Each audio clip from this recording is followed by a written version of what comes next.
اور روایت کہتی ہے کہ ایک مرتبہ باب مدینۃ العلم پہ لے کر کے آئے، در علی پہ لے کر کے آئے، کہا پوچھو جو پوچھنا ہے، پوچھو جو علی سے پوچھنا ہے۔ ایک مرتبہ علی نے دیکھا پورے قضیے کو، سمجھے، کہا سلمان ٹھہر جاؤ، یہ کیوں ان سے کہتے ہو کہ پوچھو جو پوچھنا ہے؟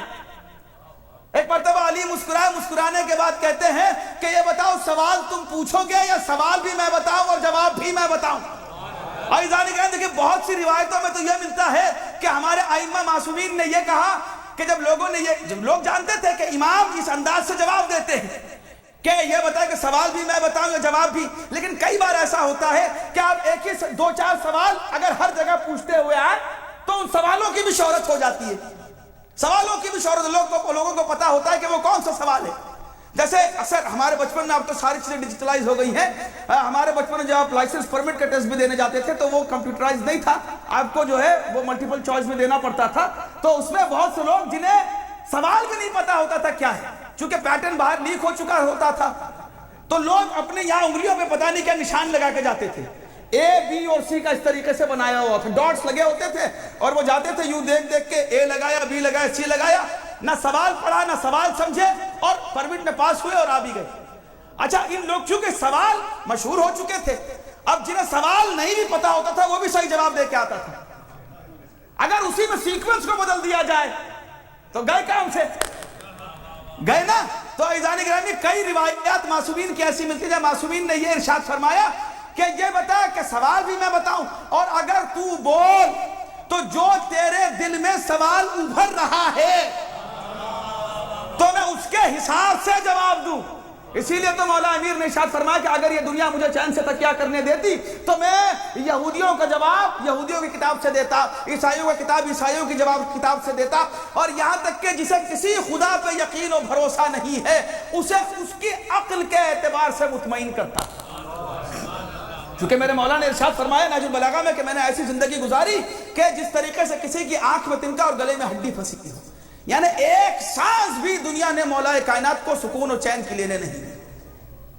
تو بہرحال عزیزان گرامی تو یہاں جب لوگ آئے تو ایک مرتبہ مولا کائنات نے ان کے تمام سوالوں کے ایک کے بعد دیگر جواب دینا شروع کیے، اور جب جواب دینا شروع کیے تو انہوں نے اپنے اعتبار سے ان سوالوں کو پڑھا، جوابوں کو دیکھنا شروع کیا اور ایک دوسرے کا چہرہ دیکھنے لگے۔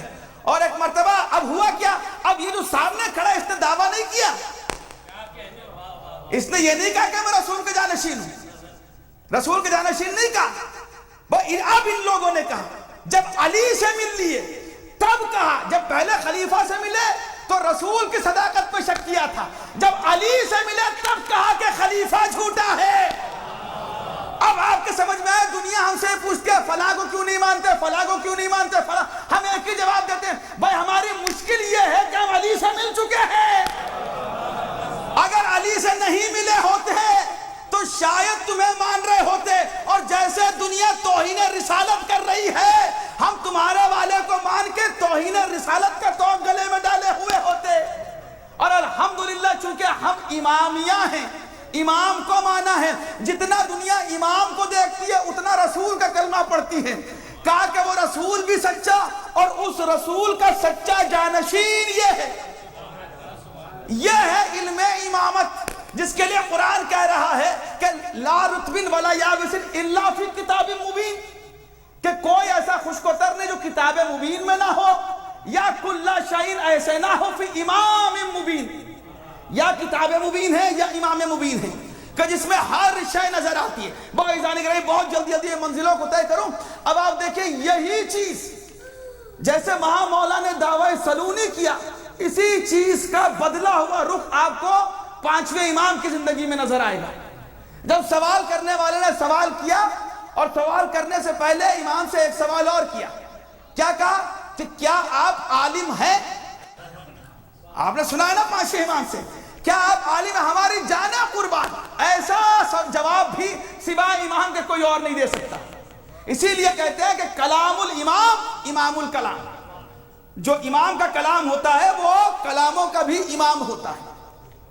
جب کسی نے سوال کیا امام سے کہ اے فرزند رسول کیا آپ عالم ہیں، تو امام نے کہا نہیں، امام نے کہا میں جاہل نہیں ہوں۔ اور دیکھیں سوائے امام کے کوئی یہ کہہ نہیں سکتا، چونکہ اگر آپ یہ کہیں گے عالم ہے تو عزیزان گرامی سیدھا سیدھا دوسرا اس سے بلا فصل ایک سوال آئے گا کہ کس چیز کے عالم ہیں؟ بہت سے لوگ ڈاکٹر سے پوچھتے ہیں کہ بھائی آپ کی ایکسپرٹیز کیا ہے؟ بہت سے لوگ ایسے انجینئر سے پوچھتے ہیں بھائی کس چیز کی آپ نے انجینئرنگ کی ہے؟ چونکہ عزیزان گرامی علم انسان کے بس میں نہیں ہے کہ عالم کل ہو، لیکن جب وہ یہ کہہ دیتا ہے کہ میں جاہل نہیں ہوں، یعنی کوئی علم مجھ سے چھوٹا نہیں ہے. چونکہ جہاں انسان یہ کہے گا کہ میں عالم ہوں، یعنی کسی نہ کسی چیز کا جاہل ہے. جس کی ایک مثال غالباً شاید میں عشرے میں بھی دے چکا ہوں، بہت جلدی جلدی آپ کے سامنے دے کے گزر جاؤں کہ اگر میں کسی کے گھر پہنچوں اور کہہ کہ بھئی ہٹ جائیے عالم آئے ہیں، اور آج کل تو ویسے بھی عالم کا سیدھا علامہ چلتا ہے، آپ کو پتہ ہی ہے. اچھا ماشاءاللہ سے لوگوں کا بھی ایک بہرحال میں کیا کہوں عزیزان گرامی جیسا زمانہ، اور یہ بھی ایک کہاوت کہی جاتی ہے کہ جیسے لوگ ویسا امام، اور جیسا امام ویسے لوگ، دونوں ایک چیز پہ موقوف ہے. ایک جگہ میرے نام کے آگے لکھا گیا علامہ قاصد عباس. میں نے اگلے دن ممبر پہ کہہ دیا بھائی میں کوئی علامہ نہیں ہوں جو نام کے آگے لگا دیا، علامہ ہے نا بہت جاننے والا، اور میں ادنا سا طالب علم ہوں. پھر اگلے دن جن صاحب نے اناؤنس کر کے مجھے بلایا، انہوں نے کہا بھائی کل ہی ہمارے علم میں یہ بات آئی کہ قبلہ علامہ نہیں ہے، اور ہم دعا کریں گے کہ جلد سے جلد علامہ بن جائیں. اب بہرحال میں نے کہا بھائی گاڑی بات کہیں اور جا رہی ہے. اسی وقت میں نے ممبر سے کہا کہ بھائی جو علامہ کی تعریف آپ کی ڈکشنری میں ہے نا وہ والا علامہ میں ہوں، ورنہ جو حقیقت علامہ کی تعریف ہے وہ میں نہیں ہوں. حقیقتاً تو سرکار ہم مولانا بھی کہلوانے کے لائق نہیں ہیں. اسی لیے جو پرانے علماء ہوا کرتے تھے وہ اپنے نام کے آگے مولوی لگایا کرتے تھے، چونکہ ظاہر سی بات ہے کیونکہ مولا کا لفظ بھی ہم صرف مولا کے لیے استعمال کرتے ہیں.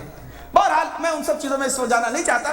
تو خلاصہ یہ عزیزان گرامی کہ یہ اس طریقے سے اگر میں آپ کے گھر آؤں، آپ کہیں بھئی عالم آ گئے، اب جب کہیں گے عالم آ گیا، آپ کہیں کہ اچھا ہوا قبلہ آپ آ گئے، بچے کی تھوڑی سی طبیعت خراب ہے، اگر آپ کو دوائی بتا دیتے. میں نے کہا میں کیا بتاؤں، کسی ڈاکٹر سے رابطہ کیجئے. اچھا اس کے بارے میں علم نہیں ہے؟ میں نے کہا نہیں بالکل نہیں ہے مجھے. اچھا وہ خیر آپ آ گئے، لیکن ہمارے یہاں کچھ مسئلے ہو رہے تھے اور یہ الیکٹرک کی کوئی پرابلم ہو رہی ہے، اگر اس میں آپ کچھ ہمیں بتا دیں ہمیں کیا کرنا چاہیے. میں نے کہا اس کا مجھ سے کوئی تعلق نہیں ہے. پھر انہوں نے کوئی سوال کیا، میں نے کہا اس کے بارے میں بھی کچھ میں نہیں جانتا، آپ کسی انجینئر سے رابطہ کیجئے. اور کہیں قبلہ لوگ یہ کہہ رہے تھے عالم آ گئے، علامہ آ گئے، آپ مجھے عالم کم اور جاہل زیادہ نظر آ رہے ہیں. جو آپ کا علم والا پورشن ہے وہ بہت کم ہے. اسی لیے میں نے پہلے اپنی مثال دی. اسی طریقے سے کوئی ڈاکٹر آ جائے، اب ان سے پوچھئے کہ بھائی یہ آپ مجھے نکاح کے مسائل بتائیے، اس کے کہ بھائی آپ کسی مولانا کو کال کیجئے. کافی تو لوگ کہہ رہے تھے کہ آپ فلاں جگہ کے پڑھے ہوئے ہیں، بہت بڑے عالم ہیں، کہ عالم ہو اپنی فیلڈ کا. تو عزیزان گرامی پھر آپ یہ کہیں گے تو سرکار آپ مجھے عالم کم، علم والا حصہ کم اور جہل والا حصہ زیادہ نظر آ رہا ہے. لیکن جب امام نے یہ کہہ دیا میں جاہل نہیں ہوں، تو سرکار کوئی علم ایسا بچا نہیں کہ جس کا امام عالم نہیں ہے.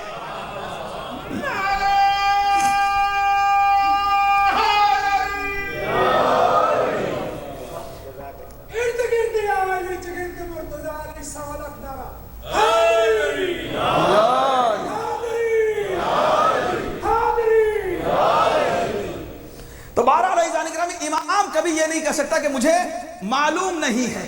امام نے کیا کہا کہ میں جاہل نہیں ہوں، اور اس کے بعد جتنے سوال پوچھے گئے امام نے ایک کے بعد دیگر جواب دیا. صرف یہی نہیں، اب یہ دیکھیے کہ 3 برس کی عمر ہے. اچھا یہاں مشہور و معروف بات کہ امام کسی زندگی سے رسول اللہ جناب جابر سے ملاقات کرتے ہیں، اور ملاقات کرنے کے بعد کہتے ہیں کہ جابر میں تمہیں ایک امانت دے رہا ہوں جو تمہیں میرے 5ویں جانشین تک پہنچانی ہے.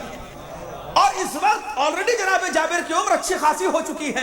اچھا دنیا ہم سے کہتے ہیں کہ آپ اصحاب کا تذکرہ نہیں کرتے، آپ صحابی نہیں کرتے. ہم نے کہا آئیے پہلے ہمیں کو بتا تو دیں کہ صحابی ہوتا کیسا ہے. کون کہتا ہے کہ ہم صحابیوں کا تذکرہ نہیں کرتے؟ آپ یہ دیکھیے کہ یہاں جناب جابر آئے اور آنے کے بعد رسول کو سلام کرتے ہیں. رسول اللہ کہتے ہیں کہ اے جابر میں تمہیں ایک امانت دوں گا، وہ امانت میرے 5ویں جانشین تک پہنچا دو. جابر کہتے ہیں کہ یہ میری خوش نصیبی کہ جو اللہ کا امین ہے وہ اپنی امانت مجھے دے رہا ہے، تو یہ میرے لیے بہت بڑی خوش نصیبی ہے. یا رسول اللہ جو آپ کا حکم. اچھا انصاف سے بتائیے کوئی اور ہوتا تو کیا کہتا؟ یا رسول اللہ کیسی باتیں کر رہے ہیں، میری عمر پہلے ہی اچھی خاصی ہو چکی ہے، میں کہاں وہاں تک جیوں گا. لیکن جابر نے کہیں یہ نہیں کہا.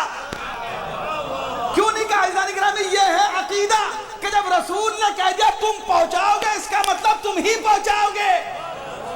یہ ہے یقین. وہ صحابی نہیں ہے جو یہ کہتا وہ نظر آئے کہ جیسا شک آج ہوا ایسا شک کبھی نہ ہوا. یعنی کہ ایمان کہتے ہی اس کو ہے. قرآن کرے ثم لم یرتابوا کہ پھر شک چھو کے بھی نہ گزرے. یقین کی منزل کا نام ہے. اچھا امانت ملی, پانچویں امام کا دور آیا, انتظار میں رہتے تھے, نابینا ہو چکے ہیں. کربلا کے واقعات میں بھی آپ نے سنا کہ یہ پہنچے تھے زیارت اربعین کے لیے, نابینا تھے. نہ مدینے کی گلیوں میں کہا کرتے تھے آئینہ باقر, آئینہ باقر, باقر کہاں ہے, باقر کہاں ہے, پیغام پہنچانا ہے. اچھا رسول نے ایسا نہیں کہ صرف امانت دی, صرف امانت دی, ایسا نہیں کہ امانت پہنچا دینا. رسول نے علامتیں بھی بتائیں, کہا اس کا نام میرا نام ہوگا. چونکہ بھی پہنچانے سے پہلے تم ویریفائی کر لینا ہے. چھوٹی موٹی چیزیں ہم پہنچانے تو سائن آن ڈیلیوری لیتے ہیں نا, تو یہاں پر رسول کی اتنی بڑی امانت بغیر ویریفیکیشن کے کیسے پہنچا دیں گے؟ کہا کہ اس کا نام میرا نام ہوگا, اس کا انداز میرا انداز ہوگا, اس کی رفتار میری رفتار ہوگی, اس کی گفتار میری گفتار ہوگی, اور اے نہیں وہ میرے طریقے سے بات کیا کرے گا. تو یہ تمام علامات موجود تھیں. لیکن ایزانی روایت کہتی ہے کہ 3 برس کی غالباً عمر ہے جناب امام محمد باقر کی, اور ایک مرتبہ مدینے کی گلیوں میں جناب جابر ایک جگہ پر بیٹھے ہوئے ہیں اور آہٹ کو محسوس کیا کسی کی, اور قدموں کی آہٹ کو محسوس کرتے ہیں. دیکھیں صحابی کہتے ہیں کس کو ہیں, قدموں کی آہٹ کو محسوس کیا, اور جگہ سے کھڑے ہو گئے احترام میں, جگہ سے کھڑے ہو گئے. چونکہ اگر اللہ, ظاہر سی بات ہے کہ اگر آپ کے کسی سینس آرگن کو وہ کسی اعتبار کی بنا پہ کمزور کرتا ہے تو آپ کے 6 سینس کو بہرحال مضبوط کر دیتا ہے. تو نابینا ہونے کے بعد یہ جو آہٹ ہے انسان اس کو زیادہ محسوس کرنے لگتا ہے. تو بہرحال انہوں نے اس آہٹ کو محسوس کیا اور احترام میں کھڑے ہو گئے. غلام نے پوچھا کہ کیا ہوا؟ کہا کہ مجھے محسوس ہو رہا ہے کہ اللہ کے رسول تشریف لا رہے ہیں.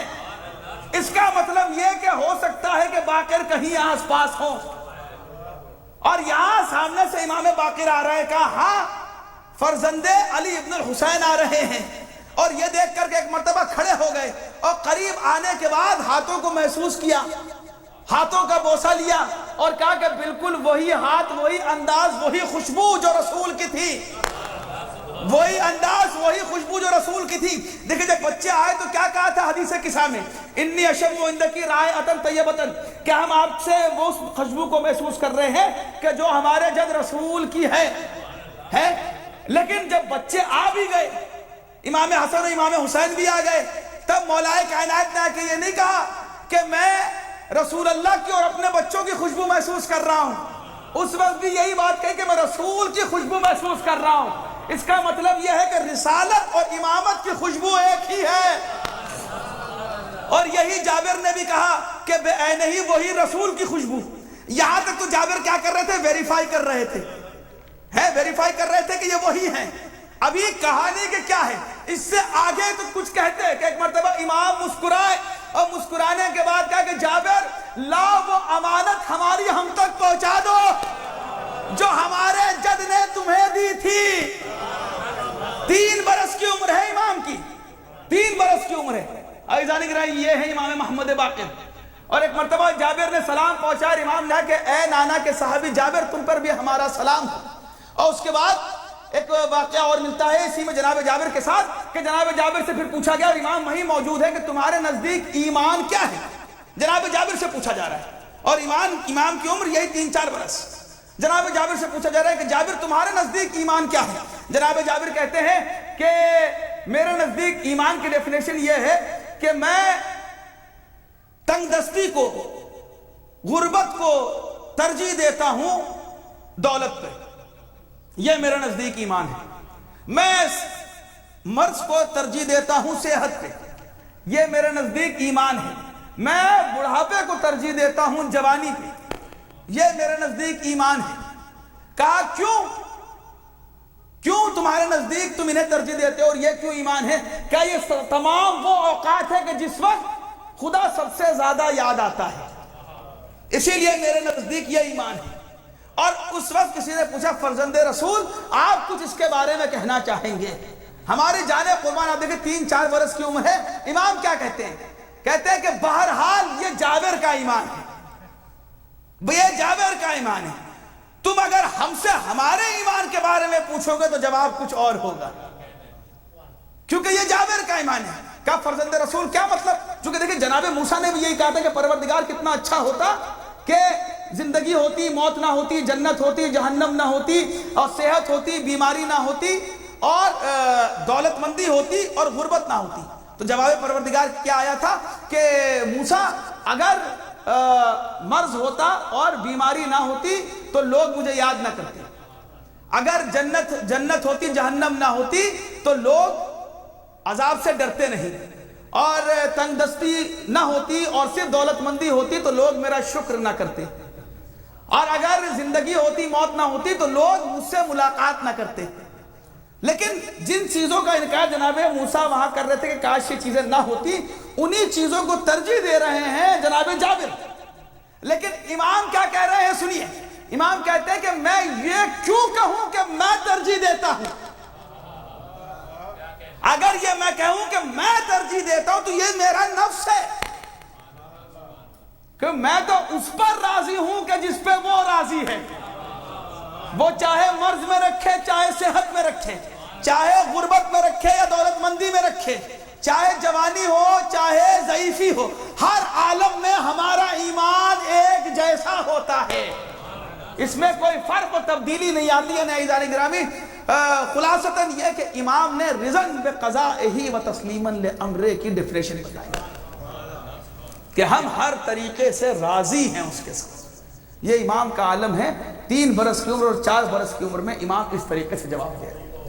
لیکن دیکھیں غور کرنے والی بات ایک اور ہے، امامت کا یہ بھی بہت بڑا معجزہ ہے، جس کے ساتھ جیسے واقعات ہوئے ہیں نا عزیزان کرام، اللہ نے بالکل ہی ایسا کام اس امام سے لیا ہے کہ جو ایسے واقعات پیش آنے کے بعد ایسا کام کرنا انسان کے لیے ناممکن ہو۔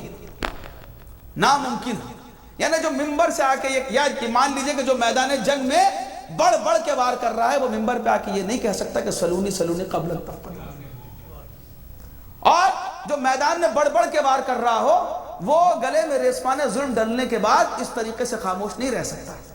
لیکن یہ صرف معجزات ہیں امامت کے کہ صبر و شجاعت ایک ہی پیکر میں جمع ہو جاتی ہے۔ اسی طریقے سے آپ دیکھیں 3 برس اور 4 برس اور 5 برس کی عمر میں امام اس طریقے سے جواب دے رہے ہیں۔ اس میں سے بہت سے سوالات وہ ہیں کہ جو قبل از کربلا ہوئے ہیں، اور بہت سے وہ ہیں جو بعد از کربلا ہوئے ہیں، کچھ پری کربلا ہیں کچھ پوسٹ کربلا ہیں، اور امام وہ ہیں جو کربلا میں موجود تھے۔ اور دیکھیں یہ بالکل واضح سی بات ہے کہ اگر کسی بچے کے سامنے کوئی مصیبت پیش آتی ہے تو یہ باقاعدہ ایکسپرٹس بھی یہ کہتے ہیں کہ زندگی بھر کے لیے ایک چھاپ ذہن میں رہ جاتی ہے۔ اللہ اکبر۔ عزیزان گرامی، آپ کی آوازیں بلند ہو گئی اور میں معذرت چاہتا ہوں اگر کچھ وقت میں نے ضائع لیا ہو، نوحہ خانوں کو بھی ان کا وقت مل جائے اور ماتمداری بھی تھوڑی سی ہو جائے۔ بہرحال عزیزان گرامی، یہ امام وہ امام ہے کہ جس کو یہ کہیے کہ دنیاوی اعتبار سے، ورنہ مجھے امام کے لیے کہنے کی ضرورت نہیں ہے، دنیاوی اعتبار سے ہوش سنبھالا عزیزان گرامی تو کربلا کو دیکھا ہے۔ اجرکم اللہ، پہلا سفر ہو رہا ہے تو کربلا کا ہو رہا ہے۔ یقیناً ہم امام کے وہ واقعات کو پڑھتے ہیں کہ جو بہت بعد کی زندگی میں پیش آئے، لیکن بچپنے کے عالم میں امام نے جن واقعات کو دیکھا ہے اجرکم اللہ، ہاں عزیزان گرامی، یہ امام وہ ہے کہ جس نے 3 برس کی عمر میں اپنے جد حسین کے سر کو نوکے نیزہ پہ دیکھا ہے۔ یہ امام وہ امام ہے، چونکہ ظاہر سی بات ہے کہ جب خیمے میں بچے تھے، دیکھیں بچوں کے لیے جو سب سے زیادہ دل کو بہلانے کا سہارا ہوتا ہے وہ ہم عمر بچے ہوتے ہیں، وہ ہر وقت انہیں یاد کیا کرتے ہیں۔ ہاں عزیزان گرامی، یقیناً امام کی عمر 3 برس کی ہے، لیکن ہاں امام کی ایک ہمسن پھوپھی بھی ہے جو کربلا میں موجود ہے، جسے ہم اور سکینہ کے نام سے جانتے ہیں۔ عزیزان گرامی، کبھی ایسا ہوتا ہے کہ اگر ایک بچے کو کوئی پریشان کرے تو دوسرے بچے کا دل تڑپنے لگتا ہے، کبھی کوئی ایک بچے کو مارے تو دوسرا بچہ خود ہی سہم جاتا ہے۔ وہ اتنا سمجھ لیجئے یہ امام باقر وہ امام ہے جو سکینہ کے ہر تماچے پہ سہم جایا کرتا تھا۔ اجرکم اللہ۔ اور عزیزان گرامی، معصوم نے ایک مرتبہ کسی سے کہا کہ دیکھو چاہے کچھ ہو جائے، کبھی کسی بچے کے سامنے اس کے بزرگ پہ ہاتھ نہ اٹھانا، اس کے بڑے پہ ہاتھ نہ اٹھانا۔ امام باقر وہ امام ہے جس نے کربلا سے کوفہ سے شام مسلسل اپنے بابا کو تعزیہ میں کھاتے ہوئے دیکھا۔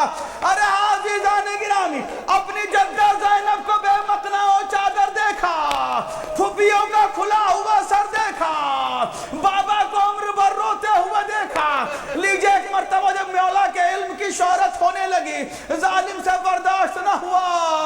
ہاں زہر دغا بڑے ہی منفرد انداز سے دیا گیا.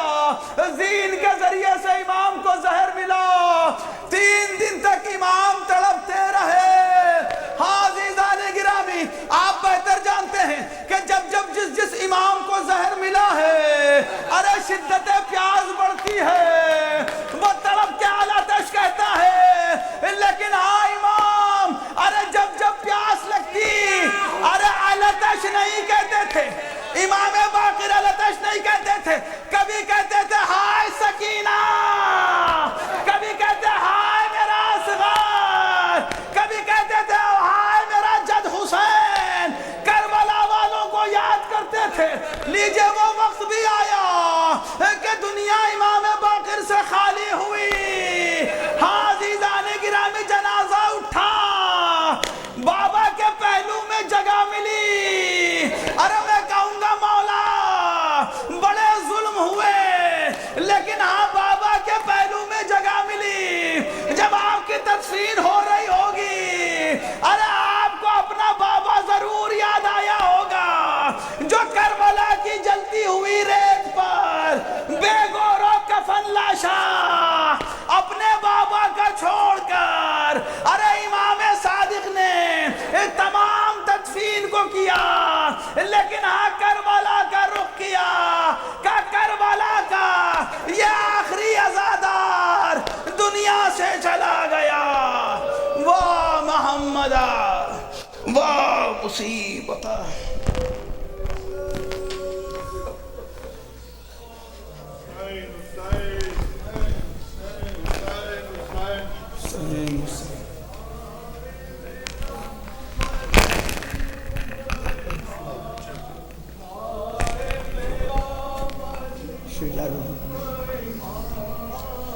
ہائے میرا مظلوم امام, ہائے میرا مظلوم امام, ہائے میرا مظلوم امام, ہائے میرا مظلوم امام,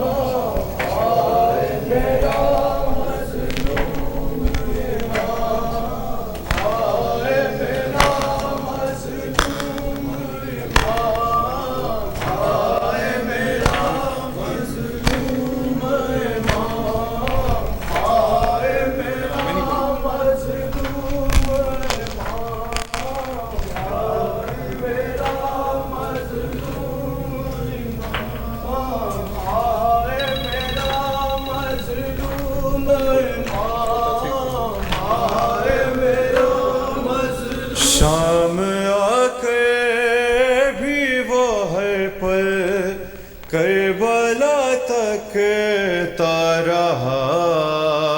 ہائے نیزے پہ وہ زینب کی ردا تک تا رہا.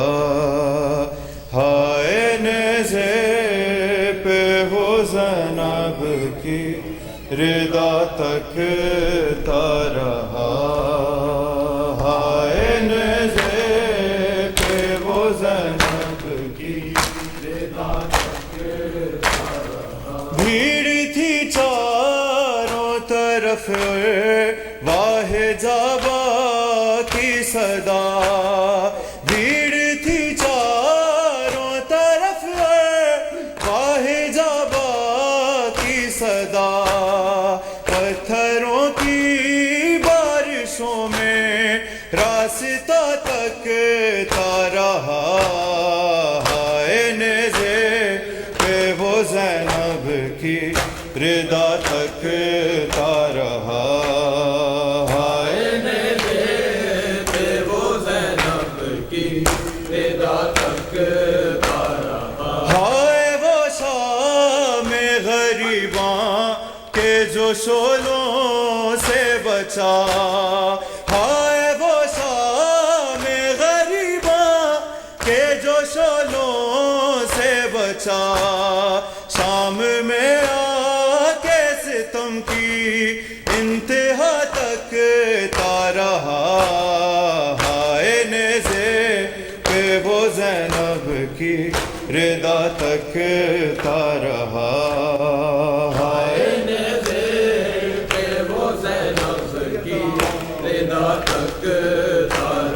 ہائے غیور وہ سیاد اور دربار یزید ہائے غیور وہ سیاد اور دربار یزید کون زینب ناز سن کر چپ رہا تکتا رہا ہائے نیزے وہ زینب کی رضا تکتا رہا